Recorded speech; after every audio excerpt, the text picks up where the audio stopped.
Welcome to Teacher 101, PD6, AI and You. Artificial intelligence invaded our classrooms as soon as Scantron became obsolete. Remember when, many of you may remember, filling in the little dots, and then there was a machine called a Scantron, and the card would go through and the score would pop out. However, with the advent of massive standardized testing, it is impossible to use anything but AI. And the most important thing about AI and education and you is that this is all dependent upon the person writing the program. I decided to delve very deeply into an online platform that we were using, and the name of it was Amplify. I had used this before, and what I learned through Amplify was that the most important thing that a teacher had to do on the first day of school was to have a big Post-it note, those super big ones, right? And up on it have everything that is expected based upon the AI exemplars. So it is very important that you parse the exemplars of the AI instructional program and standardized tests that you will be giving your students to come up with the key content vocabulary required. State and restate is essential to use every single key content word used because it's going to scan the writing. A computer can't tell you if it makes sense, can't explore the tone, the feelings. It's going to look for precise language. It's also going to tell you how many words, because the first thing the AI program is going to do is word count.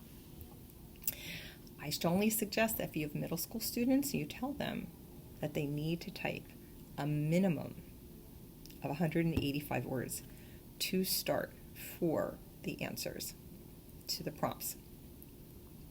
This is specific to informational and argumentative text writing.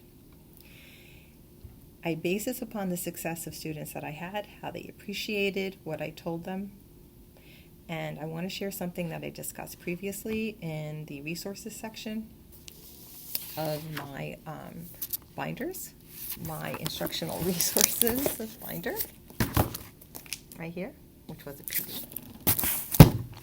And I put a copy in my data binder. Way back in the day, I believe it was, let's see right here. I'll go over it again. I took the NJSLA in New Jersey, the assessment that was given, I believe this is the 2019, nothing's changed. And I came up, I parsed the tests for English language arts, science, and math. And I came up with the key content vocabulary. Here you go. These are common to all the tests. That's because the AI scans. The multiple choice questions, very simple. Just a modern day Scantron, except in doing one at a time. Maybe, you put in the form, it comes out. They're doing thousands within minutes. And that is particularly true when you do the WIDA access testing, because they're going to assess, grade the first two tests so quickly. They're going to put them in a tier, and you're going to have that tier result immediately. Okay? After the tests are done, they're going to put them in a tier, and that's where they're going to go for the next phase. It's the writing that's key to success. Parse your tests, look for the key content vocabulary, have your word wall with those. And I'm going to read for you the words that I suggest you have on your word wall. Grade 3 up. Analyze, categorize, cite. Compare, compose, contrast. Defend, differentiate, distinguish, elaborate, evaluate. Evidence, examine, formulate, infer, judge, justify, and refer.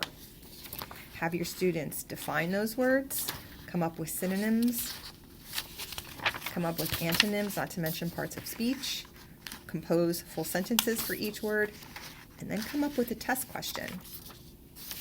And then at the end, I'll show you, you can use it as a project.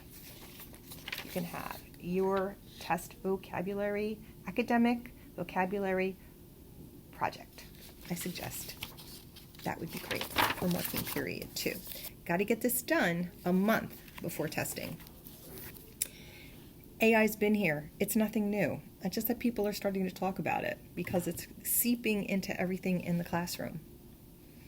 Get those exemplars, get the instructions on the board, and have your students understand what's expected from them, especially if you're using an online instructional system in your classroom that is going to grade immediately, and then you have to put that grade in your grade book. This will work, but you have to know how to work it. And then your students will be successful. I hope this has helped. Thank you.